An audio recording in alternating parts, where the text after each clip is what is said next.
In the year 39 AD, inside the imperial palace on Rome's Palatine Hill, a celebration is underway. Senators are here in their finest robes, their wives on their arms. Music drifts through marble corridors. Wine is everywhere. The mood is supposed to be joyful.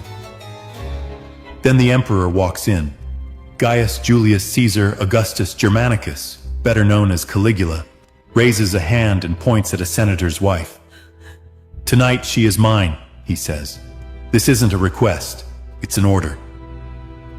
Nobody moves. The senator can't refuse. His wife can't refuse. In a system where the man holding power is the law, disobedience doesn't just mean punishment, it means extinction. And what happened next? While the party continued downstairs, pretending nothing had changed, was later described in fragments of letters found in 1962 in the Vatican archives. Senators wrote to relatives abroad, begging them never to bring their families to Rome. Because Caligula wasn't just crazy in the way movies like to sell. He was worse. A man who understood that absolute power means no taboo can stop you. No moral line. No divine law. If you're untouchable, you can test how far the world will bend before it breaks. And for 4 years, from 37 to 41 AD, he tested it. He turned the empire into a personal laboratory of humiliation and fear. Even Suetonius, the Roman historian who later wrote about him, hid behind coded language for certain acts. People were afraid to put the full truth into plain words. But some records survived anyway. Censored notes, cracked wax tablets, senatorial letters that escaped the flames. The question isn't whether you can handle the truth.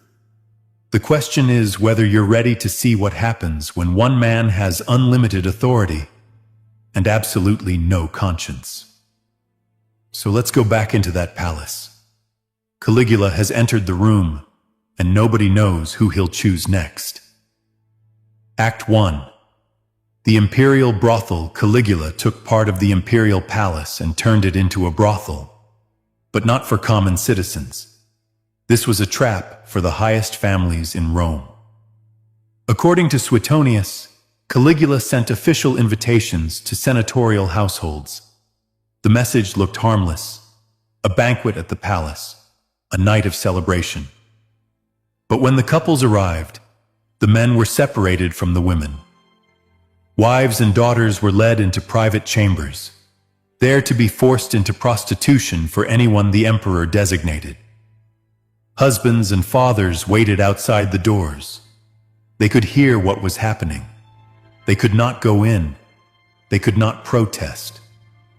To protest was to accuse the emperor of dishonor. Accusing the emperor meant treason, and treason meant the execution of your entire household.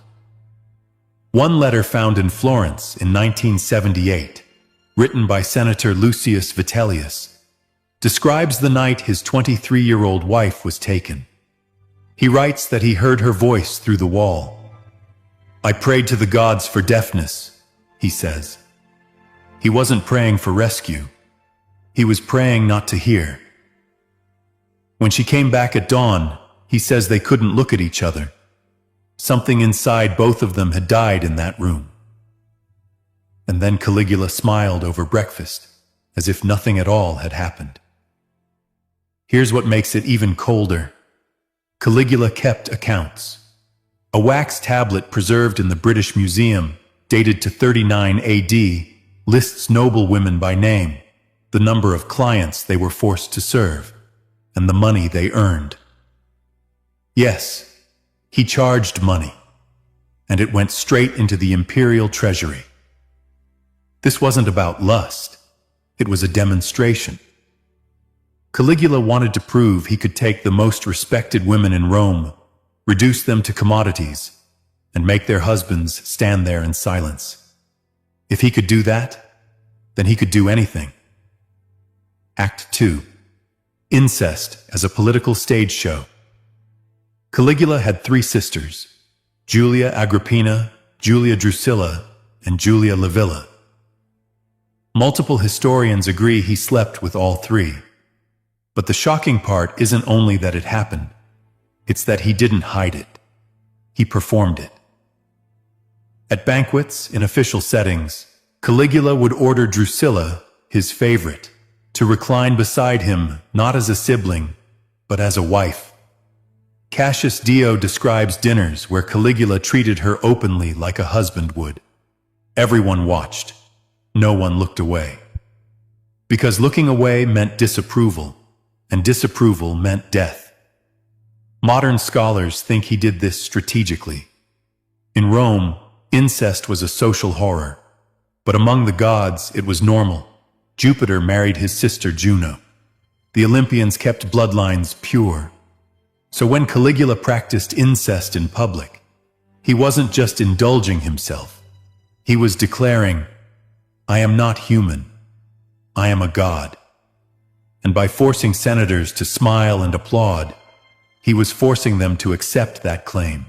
When Drusilla died in 38 AD, probably from fever, Caligula deified her officially. He built temples for her and ordered Rome to worship her as a goddess. Senatorial records say he visited those temples at night and performed marriage rituals with her statue, as if she were still alive. A Roman philosopher, in a letter whose author's name was later scratched out, wrote, "The emperor is no longer bound by mortality. He makes love with marble, believing it to be flesh.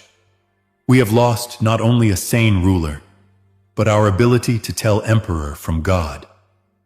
You have to imagine the room after nights like that. Old men who had commanded legions now sitting stiffly at the emperor's table, laughing on cue, hands shaking under their sleeves. Women returning to their homes like ghosts. Everyone understanding the same thing. Rome's ancient rules, the ones that had held the Republic together for centuries, were now whatever Caligula said they were that morning. And once a ruler proves he can erase the difference between sacred and profane, between family and property, between man and God, the next step is to turn that power into sport. And that brings us to what he did next. Because once he had made senators watch him shatter their families and then applaud him while he claimed godhood, he moved on to a new kind of entertainment. Act 3. The game of gladiators. Caligula didn't just want obedience. He wanted to watch people break. So he created a private entertainment for his banquets. Something designed not for random cruelty, but for maximum psychological damage. According to diary fragments recovered near Pompeii in 1951, Caligula selected his targets carefully. He chose the most devoted wives in Rome. The women known for strict virtue, the ones praised publicly for loyalty, the ones whose names were practically synonymous with chastity. The point was never to pick someone already surrounded by scandal. The point was to destroy the image of purity itself. Then he chose the gladiators, not the handsome crowd favorites, not the celebrated champions. He picked the brutal ones. Condemned criminals, scarred slaves, men still stinking of the arena. A banquet would be underway. Senators reclining on couches, trying to look relaxed while fear crawled under their skin. Then Caligula would give the order. A noble woman would be dragged into the center of the room. A gladiator would be brought straight from combat, unwashed, still streaked with blood and sweat. And the emperor would smile and say, "Entertain us." There was no illusion of consent, no pretense of romance. This was a command, like ordering a servant to pour wine. The woman had to obey. Her husband had to watch. Her family had to watch. And at the end, after the humiliation was complete, everyone in the room had to applaud. Because not applauding meant you were insulting the emperor. And insulting the emperor meant treason. One senator, Gaius Calpurnius Piso, the the same man who would later lead a conspiracy against Caligula, wrote a letter that was intercepted and preserved. "I watched my wife destroyed before my eyes," he said. "I cannot avenge her without condemning my children to death. So I smile, I clap, and I die a little more each day." Then he added something terrifyingly quiet. "But one day, the emperor will learn that even dead men can still hold a dagger." When Piso's conspiracy failed, he was executed. His wife was executed. His children were sold into slavery, and his letter was filed in the imperial records like a trophy or a warning. Caligula didn't just want to shame individuals. He wanted to teach the Senate a lesson. Your honor is mine. Your household is mine. Your virtue survives only at my pleasure. Act 4. The Emperor Who Married Men. Caligula reserved a different sort of destruction for powerful men. There's an old rule in tyrannies. Don't just kill your rivals. Make them know they're helpless before you erase them. Caligula took that rule and sharpened it into theater. Suetonius records that Caligula married at least 5 men during his reign.